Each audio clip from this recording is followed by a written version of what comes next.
Yo, what's good, Jets Nation? This is Richie from Jets Media, and in this video, I want to show you guys the interview I had with Matt O'Leary. He had me on his Just Jets podcast, and he asked me a bunch of questions about Adam Gase, Sam Darnold, Mekhi Becton, the first 2 weeks of the Jets, my predictions for week 3 against the Indianapolis Colts. He had me on his podcast. If you guys did not know who Matt O'Leary is, make sure you go check out his channel. He has great Jets content, and he hit me up and he wanted me to join in on his podcast. So, this video is going to be the full interview I had with Matt O'Leary. So with that being said, I hope you guys enjoy, and let's jump right into the interview.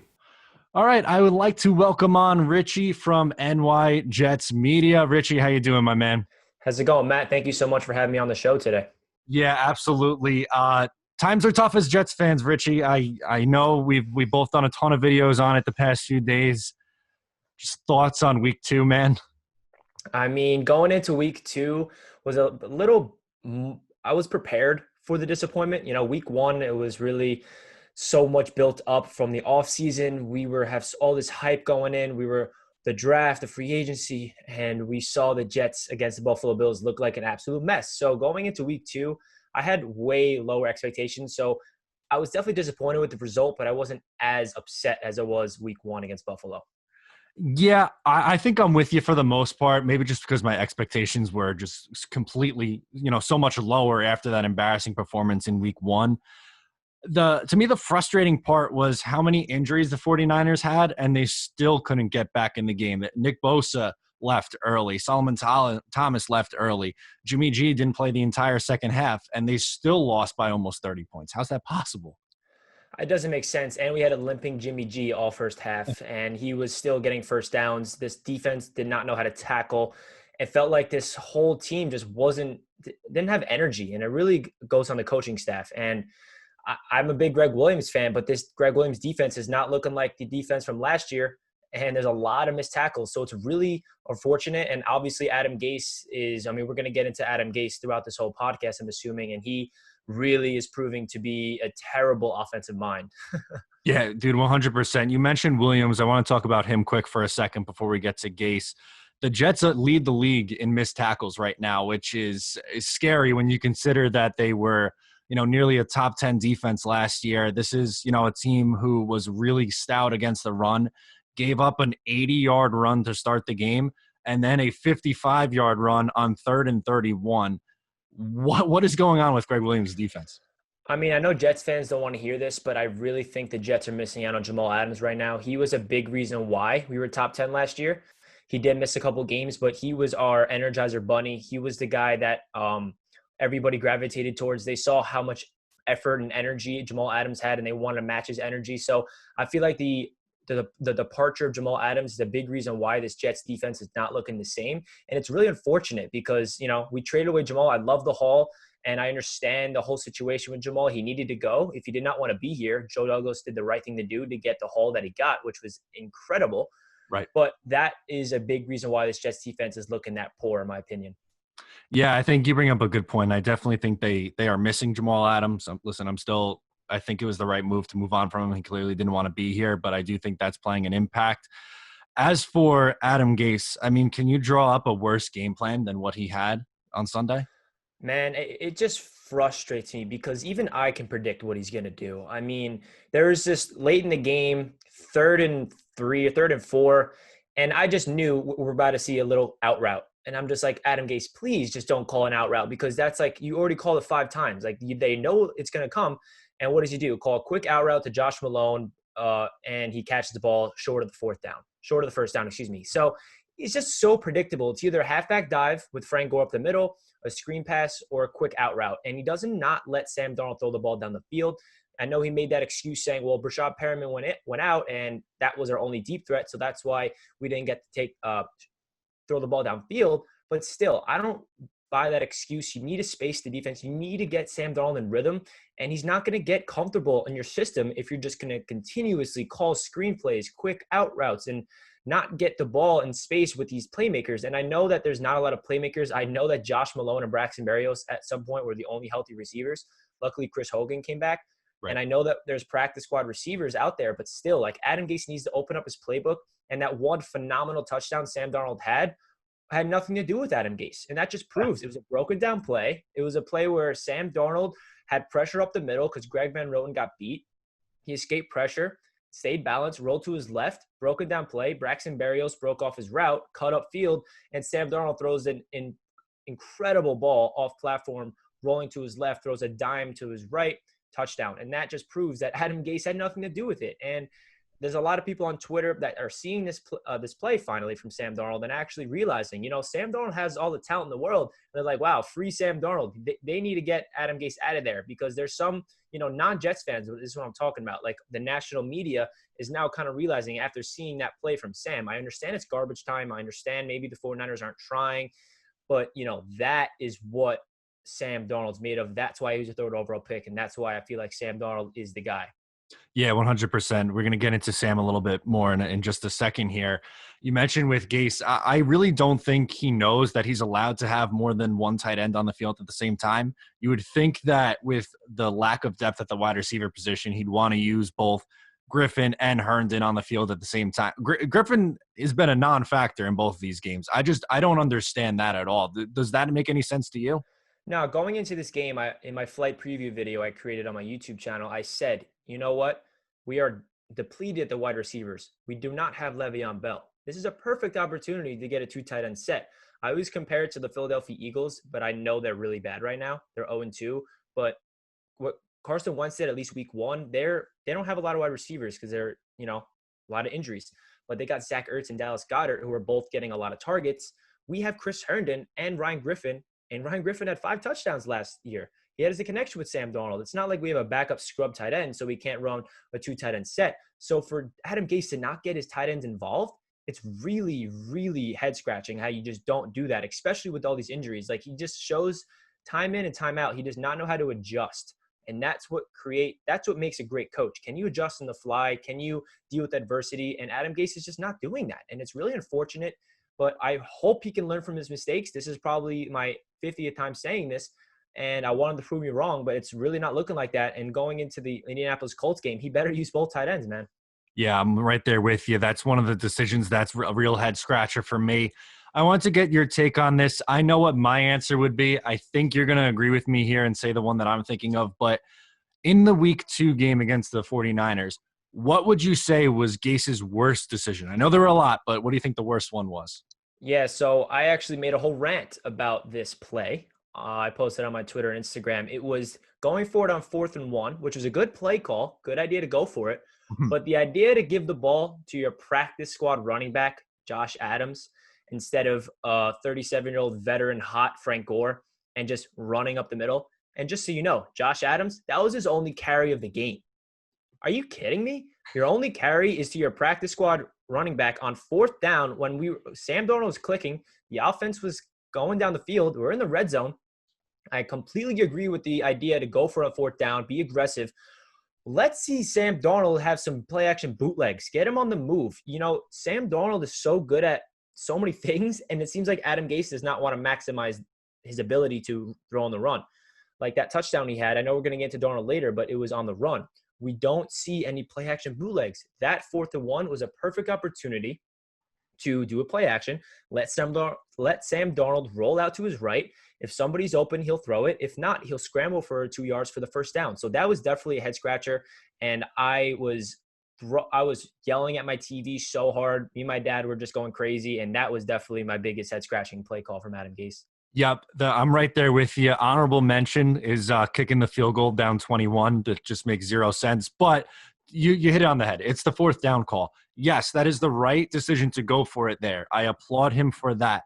But you're telling me that you can't run a quarterback dive, just like take the ball and dive forward like we've seen Brady do a million times in his career. Or, like you said, a play action rollout. Sam is so good on the run, and for some reason, Adam Gase has decided that he wants to make him like Eli Manning, where he's just going to stand in the pocket and not move. It makes 0 sense. And how you're giving Josh Adams, who, like you said, is a practice squad player, the ball for the first time and for his only carry on 4th down is inexcusable. That's a fireable offense right there. I agree, man. And another honorable mention is the 3rd and 19 or something, and we were in our own territory.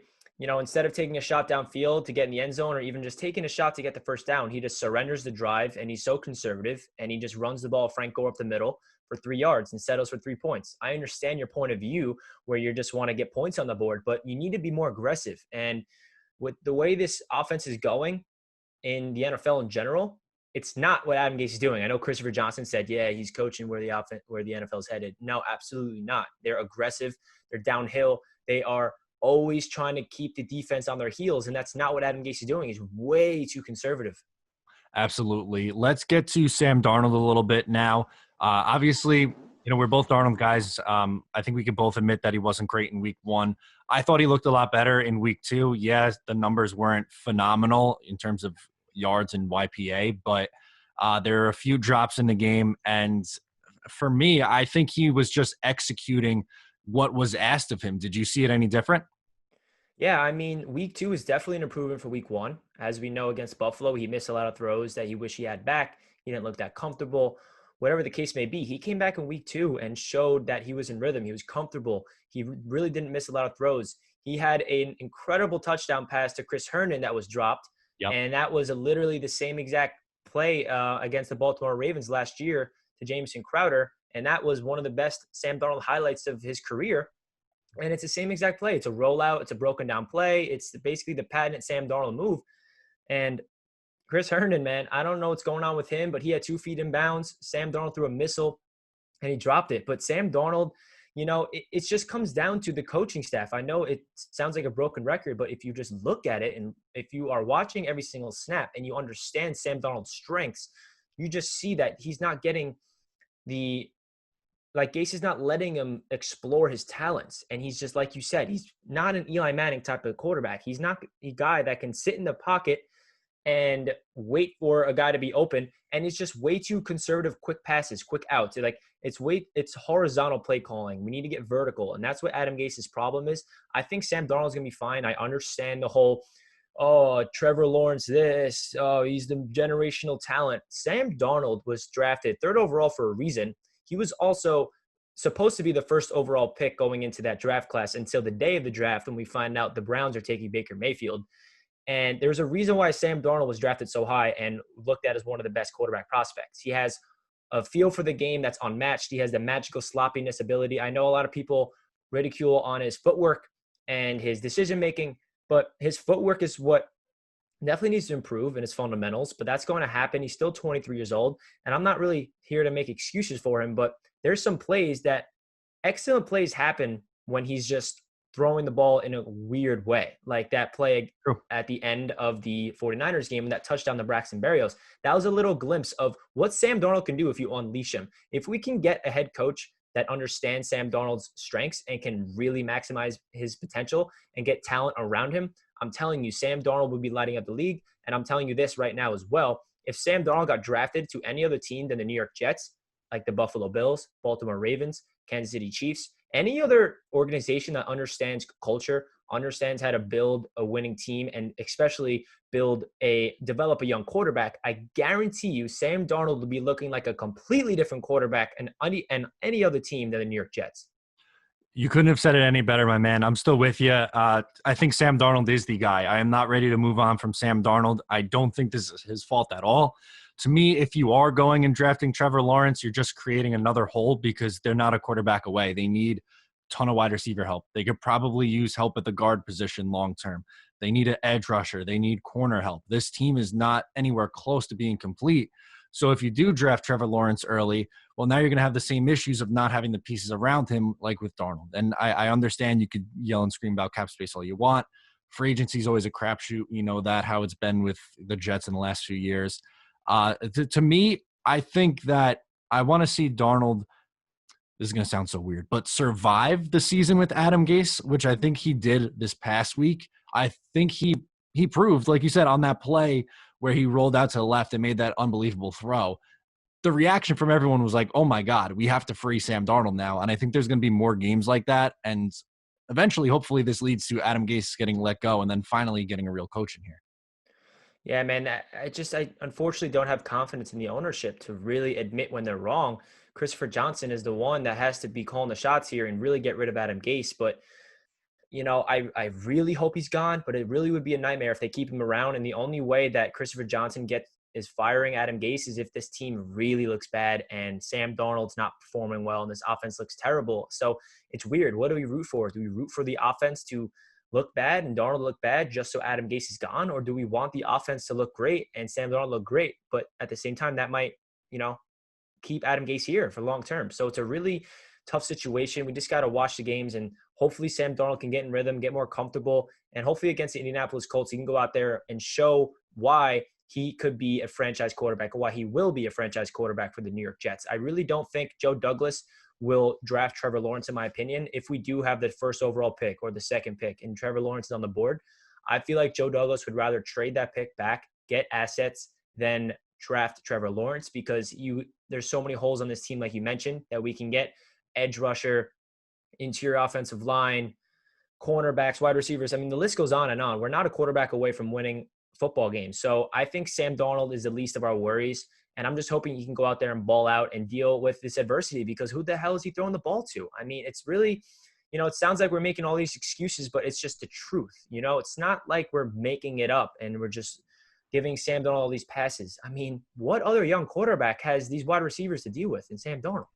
Yeah, no, you hit it on the head, man. You're right. It's a brutal situation they put him in, and we don't know what to root for right now. One thing we know that is a positive and has been a success so far, Mekhi Becton. I wanted to get your thoughts on Mekhi and how you think he's played in the first 2 weeks. Oh my gosh, man. Big ticket. He looks like the real deal. I know when we drafted him, the big discussion was he's a boom or bust talent, right? So it's either he's a boom, meaning he's going to be great, or he's a bust, meaning injury prone, he's going to get beat, he's overhyped. And throughout his first 2 games, he's shown his boom trait right now. And he is dominating people. I just made a video of me dissecting his film. And I honestly never seen an offensive tackle throw people around with ease like this. I mean, and especially as a rookie, I'm watching his film and I'm like, wait a second, I'm not watching a film of a veteran that we signed in free agency. I'm watching a rookie that's 21, 22 years old that's only going to get better. And he just looks like a man amongst boys. I know Nick Bosa went down with an injury, unfortunately, so we did not get to see that whole duel. But with the reps I did have together, Mekhi Becton won. And Mekhi Becton just has the energy. You can see whenever he pancakes people, he gets up, he's pumping his fist. He's probably screaming to the sideline, run behind me. Like, I should be the focal point of this offense. So Mekhi Becton has exceeded anybody's expectations. I know that we were all excited about him going into the season, rightfully so, but he definitely is playing way better than anybody else would anticipate. Going into his rookie year, I'm like, you know what? Mekhi's going to get beat. Mekhi's going to get penalized, but he's still going to have some flashes of potential because, rookie left tackle they get beat up. But right now, he's not getting beat up. He gave up no sacks, no penalties, and had multiple pancakes against the San Francisco 49ers. And week 1, he was giving out pancakes. He gave up 1 sack and had 1 penalty. You cannot ask more for your rookie left tackle. So I think Joe Douglas hit a home run with that pick. Yeah, I'm in agreement with you there. I think that he's had a tough test. Yes, we know the injuries with the 49ers, but still that 49ers and Bills defense, it's some of the best in football, and he held his own. Only 1 sack, only 1 penalty. I think it looks like a home run as well for Joe Douglas. That was an absolute beauty of a pick. As for this week, in week 3 against the Colts, do you see the Jets having any shot in this game? It's going to be tough. The Indianapolis Colts are coming off an impressive victory, making Kirk Cousins look like a terrible quarterback. I mean, Kirk Cousins, his numbers were always there on the Vikings, but people look at Kirk Cousins as a terrible quarterback, not good, overpaid. But if you look at Kirk Cousins' numbers in the past, they were always good.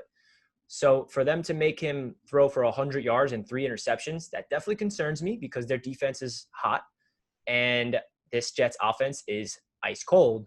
So, it's going to come down to them stopping the run on defense because they're a heavy run offense. With their offensive line is excellent with Quentin Nelson, and they got an excellent rookie running back in Jonathan Taylor, and they have a veteran quarterback in Phillip Rivers. So this is going to be a big test. It's definitely not a game that we should just take for lightly, thinking the Jets can easily go out and win this game just because they're the Colts and they have Rivers, who's old.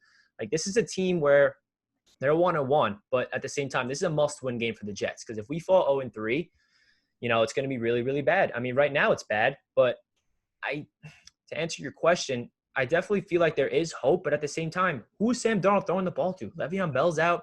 Rashad Perriman's going to be out. James Crowder might not be back. Denzel Mims still out. The offensive playmakers are terrible. Connor McGovern might be out. I mean, there's injuries all across the NFL, so we can't really make the excuses. But it's just, I don't trust the coaching staff to have that next man up mentality. The great coaches, the great teams like the San Francisco 49ers, for example, they have the most injuries in the NFL, and they still performed at a high level against the Jets. That's all coaching. The great coaches can adjust and have that next man up mentality and thrive. The Jets cannot do that. Absolutely. For me, I don't have much faith, and the main reason is because I think they're going to get outcoached. I think that the Colts are much better, much more well-run team. Yes, they're not a perfect team. They are 1-1 for a reason. They're not 2-0. But I think that the offense is going to try to run the ball down their throat, which right now seems like a problem for the Jets. And as far as their defense goes, I don't see how the Jets are going to be able to move the ball against this team with the way that they've been playing. Unless Adam Gase wakes up tomorrow and is like, has this coming to God moment where he's like, I have to redo everything, then maybe they'd have a chance. But based on everything we've seen over the last 2 years, I just think it's going to be, a lot of short to intermediate stuff and probably another 15 plus carries for Frank Gore. Yeah, man, I swear, like Frank Gore, excellent human being, all-time great. Love him on the Jets. Let's see LaMichael Pirine get some reps, Adam Gase. He had 3 carries for 17 yards. That's like over 5 yards per carry. I'm telling you this, if Kalen Ballage gets more carries than LaMichael Pirine in the future with Le'Veon Bell out, I'm going to riot because that is insane. LaMichael Pirine looked like the best running back in camp, according to the beat reporters, Right. and he's finally healthy. Maybe they didn't want to give him a big workload because he's limited in practice and this was his first game in the NFL. But if he's fully participating in practice this week and he's fully healthy, he should be splitting carries with Frank Gore because he is the spark on this Jets offense that they need. I really am high on LaMichael Pirine. I'm hoping they can get creative with him. I think he can fill in for the Le'Veon Bell role in the passing game. He's definitely not the talent as Le'Veon, but, Le'Veon is a huge part of this offense that I feel like a lot of Jets fans are forgetting, and he's out. So there's a lot of adjustments for this Adam Gase in the offense to do, but honestly, I'm excited to watch Mekhi Becton and Quinn Williams. Yes, absolutely. That's definitely something to look forward to. Richie, I appreciate you coming on with me. We'll do it again real soon. Thank you so much, Matt. I appreciate it, man.